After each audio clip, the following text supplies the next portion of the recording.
And what we have here is the Super Meteor 650. Ito yung top of the line nila. Ito yung naka-windshield there. Meron siyang um, passenger rest. Tapos hindi na siya two-piece. Yung upuan niya, single piece na lang siya. This uses the same engine ng Interceptor 650 and the GT 650. And sabi naman nila, this was tuned to be yung makina niya, even though it's the same parallel engine, tuned siya for para maging mas bagay dito sa motor. So dual exhaust, rubber pegs, naka front control siya. So let's try it out. Um, okay, so there. Ganito yung screen niya sa harapan, analog digital. Meron siyang, this one is for the clock and the trip, na turn by turn. Um, yeah, basic, what you can see here, may gear. You have time here also, odometer, and all the necessary things that you see on the screen of a motorcycle. Okay, so tahimik lang ang engine niya, and I've been longing to shift to a cruiser motorcycle. So lang parang ang ilap sa akin, kaya napunta ako sa Cafe Racer, nag-scooter ulit ako. But let's see if this is for me. Oh my god, ako portable ng front control. First time ko, sorry, ang banu ko ngayon. Ang banu ko pakinggan. But yeah, ang komportable na naka front control na shifter tsaka yung sa brakes. Ang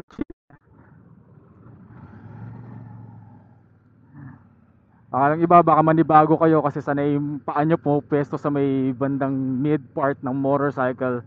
When you ride this one, ayun, nasa harapan.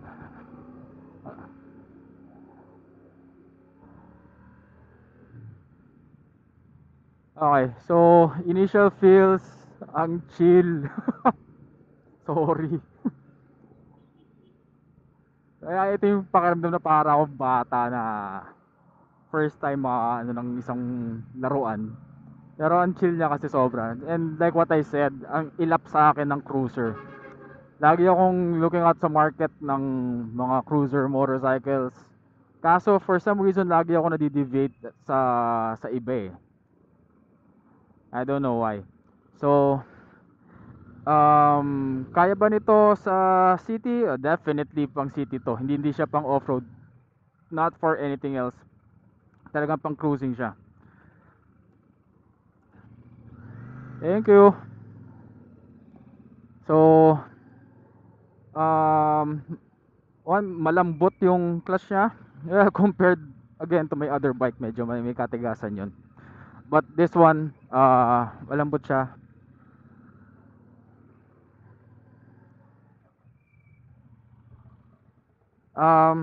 Mamaya may napapansin ako na medyo it might be a concern or small concern, or talaga may, or it's just a matter of positioning your legs, but may nararamdaman kasi akong konting init sa engine.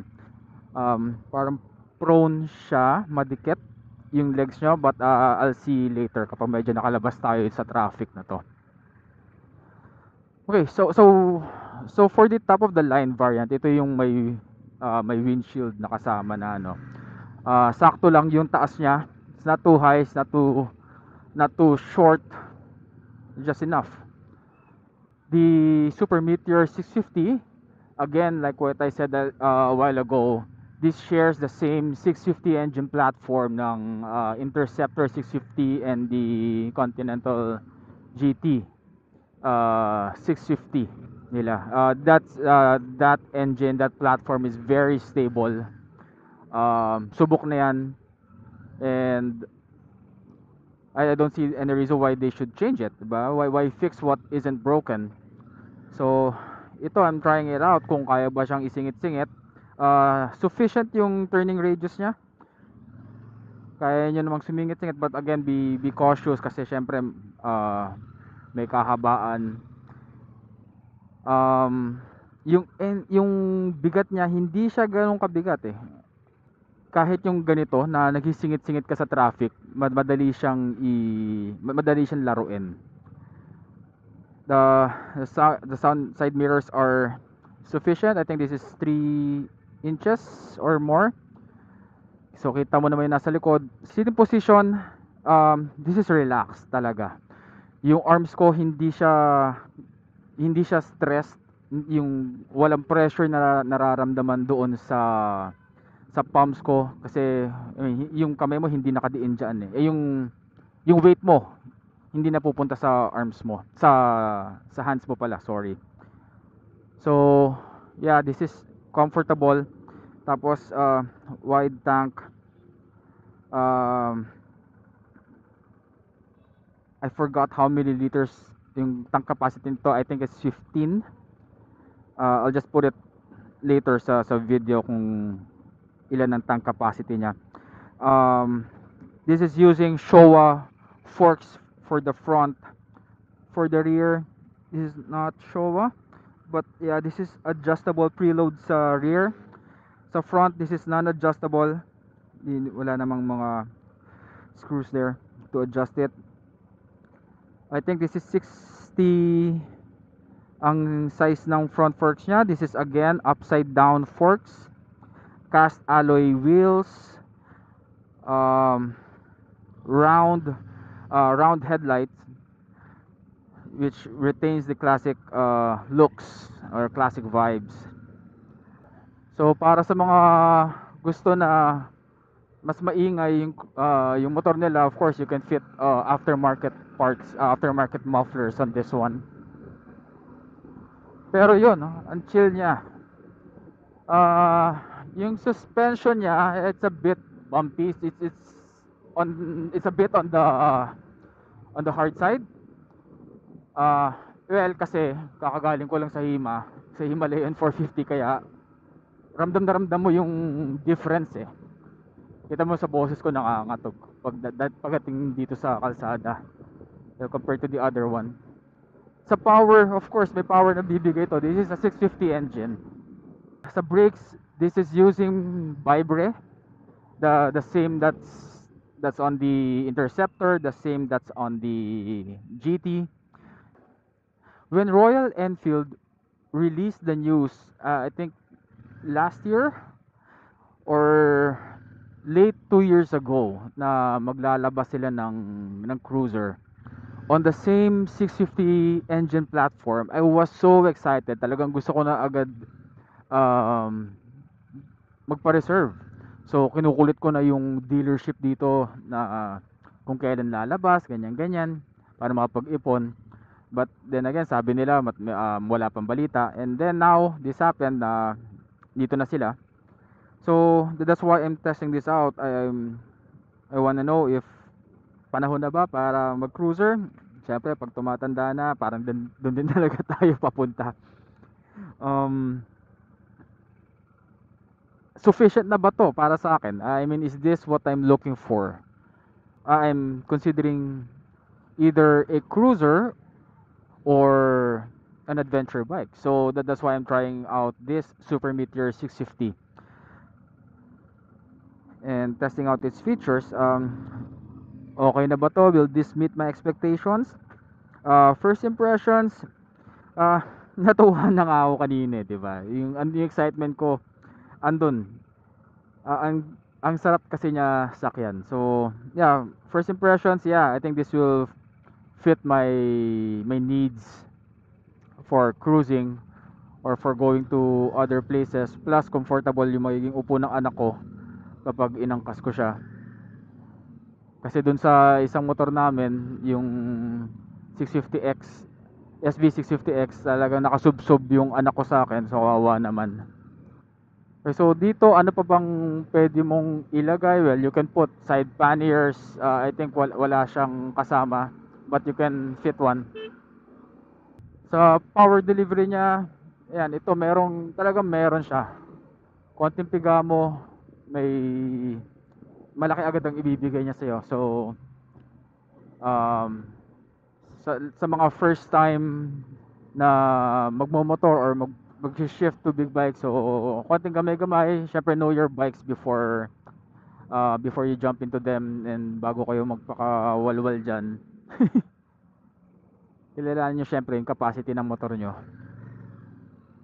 All LEDs sa lights, front signal light, yeah, sa front, sa headlight, sa signal light, sa rear, everything is LEDs. Sayang lang hindi natin makikita kung gaano kaliwanag because we're in broad daylight. Pagdating sa Enfield, they're known to use these kinds of switches na hindi siyang typical na meron sa atin. Starter switch natin, dipindot, ito, ditulak, meron siyang round dial. So, this is different, baka lang manibago kayo, but it's a very small thing. And when you see this, alam mo, Enfield yan, mga ganito. So, this is for the high beam there. Kapag passing light, gaganyan mo lang siya, you flick it there. Very basic yung meron dito. You have here signal lights, horn. Kabila naman, ito, gusto nyo mag-hazard there. Turn it off. Tapos ito, of course, kill switch. Tapos, yeah, front and rear, disc brakes, dual channel ABS. I think this is a 19 inches on the front na alloy cast wheels. Sa likod ay 17. I'll check that later. But overall, saya niya, sarap niya gamitin. Medyo may kataasan na ng konti itong Super Meteor 650 compared to the regular cruisers na alam natin. Kasi diba, normally pag sabong cruiser, mababa yan, mababa yung ground clearance niyan. This one is a bit up there. Parang 805. I'll put the exact ground clearance and the seat height sa video para syempre para maging sure. But yeah, ito I'm 5'7". Hindi ko siya na flat foot, but I'm on yeah, kaya pa lang hindi ko siya kayang i-flat foot. But hindi ako naka-tiptoe. Hindi ako nakatingkayad ng ganyan. Yung pag nilapag ko yung paa ko, it's on the middle part. Yung sa, I don't know, yung parang hindi ito ng paa. I don't know what it's called, sorry. Okay, so final thoughts. Is this a good entry-level cruiser? Definitely. Bakit? Because 650 engine. Subok na yan and subok na yung engine ng Royal Enfield. Lalo na sa 650 platform. Tapos, may power na ibubuga. Definitely, yes, meron. Is it comfortable to sit in? Yes, ang sarap niya upuan. Malambot siya. What else can I say about this? Yung kinatuwa ko kanina, which is the front control. Yep, definitely that's a plus for me. Sobrang bihira makakita na naka front control ngayon na sa mga cruisers. So ang chill lang niya. Ito mo, ganyan lang pa ako sa kabila. Ang chill lang pag uupo ka, kapag babiyahe ka. Ito, may nag-Enfield din na test ride din na isa. So ang chill lang niya upuan, ibubuga. If you're not kung hindi ka mahilig sa mga top speed na yan, sa mga pabilisan, then it's a good reason to invest on this kind of motorcycle. What else for my final thoughts? Suspensions, this is enough for city driving. Medyo may konting tagtag lang kapag sa mga bumpy roads. But again, that can be, I think, remedied. Yung mga nagtotono ng mga shocks. Tapos may sinasabi ako kanina na parang may napapansin akong init. Dito yung sa makina. Kasi since naka front control ako dito, yung legs ko medyo malapit sa makina compared sa normal riding na nakaganto. Yung makina kasi ito nandito sa harapan eh, 'di ba, sa baba. So, since nandun yung legs ko, mas ramdam mo yung init compared dito kapag nasa medyo sa standard riding position. Wait, okay, so we're gonna return this and continue with our final thoughts.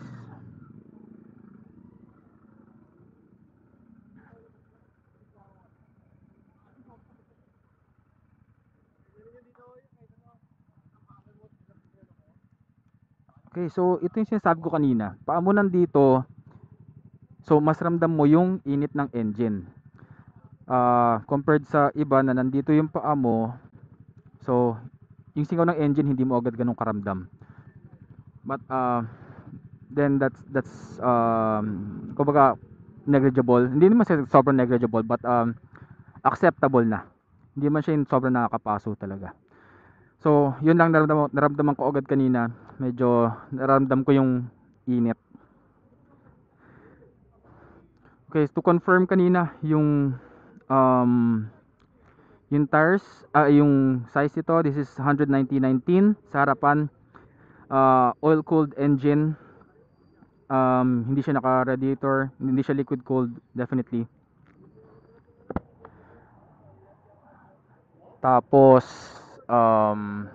yeah, round headlight here. The Royal Enfield badge.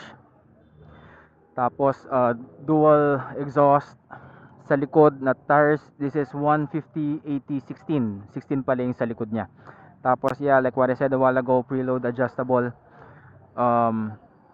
Itong variant nila meron, I don't know kung kasama na yung ganito sa regular. So you can put tie straps here. Tapos ito ang cute ng rear brake lights niya. But good that they retained the classic looks na round din niya, round yung brake lights, round yung signal lights. Tapos this is a big disc for a rear brake. I'll put the exact size on the video at ang laki niya. So yeah, this is using Vibre rubber yung apakan for for your passenger foot peg, and rubber din yung sa harapan for your for you, for your rider. So this is how it looks like. This is the engine ng Super Meteor 650, and 2-pot caliper on the front, single on the rear. Upside down forks by Showa. Like what I said, this is dual channel ABS, naka-braided yung sa oil cooler niya. What else can I see here? Seat tires front and rear. Okay, so that's the initial test ride review of the Super Meteor 650. Ito yung top of the line nila. Again, ito yung single na, naka full seat na. Ito yung meant for touring nila talaga. Yung regular kasi is naka 2-piece. Meron dito for you and meron for the passenger na magkahiwalay. Tapos yung sa standard nila is walang backrest. And thank you Royal Enfield Bacoor for giving us the opportunity to test ride these two bikes, the Himalayan 450 and the Super Meteor 650. Both great bikes from Royal Enfield, mga inaabangan talaga. Kaya medyo marami rin yung mga nasa loob na nakapila. If you're gonna be buying this, may pila lang, may waiting list lang sa here in Royal Enfield Bacoor. Hindi naman ganun katagal ang pipila nyo. Just a couple of months I think, and you'll be able to own either this or the Himalayan 450. Both great bikes again by Royal Enfield. I hope one day get the opportunity to own either one of them. Alright, so hope you guys learned something from this. I hope nakatulong sa mga on the market for a new motorcycle or a new big bike. And have a good day guys. Ciao.